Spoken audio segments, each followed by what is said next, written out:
పట్టి విక్రమార్క గారు, పొంగులేటి శ్రీనివాసరెడ్డి గారు, తుమ్మల నాగేశ్వరరావు గారు, మొత్తం ఖమ్మంలోనే ఉంది కదా నేను మంత్రివర్గం అంతా. శాఖలన్నీ మీ దగ్గరనే ఉన్నాయి, నిధులన్నీ మీ దగ్గరనే ఉన్నాయి. ఆర్థిక శాఖ మీ దగ్గరనే ఉంది, గనుల శాఖ మీ దగ్గరనే ఉంది, రెవెన్యూ శాఖ మీ దగ్గరనే ఉంది, వ్యవసాయ శాఖ మీ దగ్గర ఉంది. మంత్రులు అంటేనే ఇవి ఇంకే ఉన్నాయి. టోటల్గా ఖమ్మం జిల్లాకే అప్పచెప్పినాము తెలంగాణ రాష్ట్ర ప్రభుత్వాన్ని. వాళ్ళు చేసిన అప్పులకు ప్రతి నెల 6,500 కోట్లు మిత్తి కడుతున్నాం.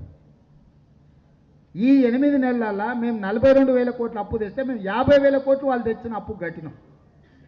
మేము ఇవాళ అప్పులు తెస్తున్నది మేము దేనికో ఇవ్వడానికి కాదు, వాళ్ళు చేసిన అప్పులకు మిత్తి కట్టడానికే మళ్ళీ అప్పులు చేయాల్సి వస్తుంది. ఇది తెలంగాణ రాష్ట్రం యొక్క ఆర్థిక పరిస్థితి. పట్టి విక్రమార్క గారు, పొంగులేటి శ్రీనివాసరెడ్డి గారు, తుమ్మల నాగేశ్వరరావు గారు, మొత్తం ఖమ్మంలోనే ఉంది కదా నేను మంత్రివర్గం అంతా. శాఖలన్నీ మీ దగ్గరనే ఉన్నాయి, నిధులన్నీ మీ దగ్గరనే ఉన్నాయి. ఆర్థిక శాఖ మీ దగ్గరనే ఉంది, గనుల శాఖ మీ దగ్గరనే ఉంది, రెవెన్యూ శాఖ మీ దగ్గరనే ఉంది, వ్యవసాయ శాఖ మీ దగ్గర ఉంది. మంత్రులు అంటేనే ఇవి ఇంకే ఉన్నాయి. టోటల్గా ఖమ్మం జిల్లాకే అప్పచెప్పినాము తెలంగాణ రాష్ట్ర ప్రభుత్వాన్ని. వాళ్ళు చేసిన అప్పులకు ప్రతి నెల 6,500 కోట్లు మిత్తి కడుతున్నాం.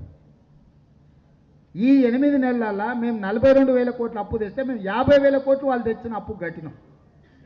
మేము ఇవాళ అప్పులు తెస్తున్నది మేము దేనికో ఇవ్వడానికి కాదు, వాళ్ళు చేసిన అప్పులకు మిత్తి కట్టడానికే మళ్ళీ అప్పులు చేయాల్సి వస్తుంది. ఇది తెలంగాణ రాష్ట్రం యొక్క ఆర్థిక పరిస్థితి.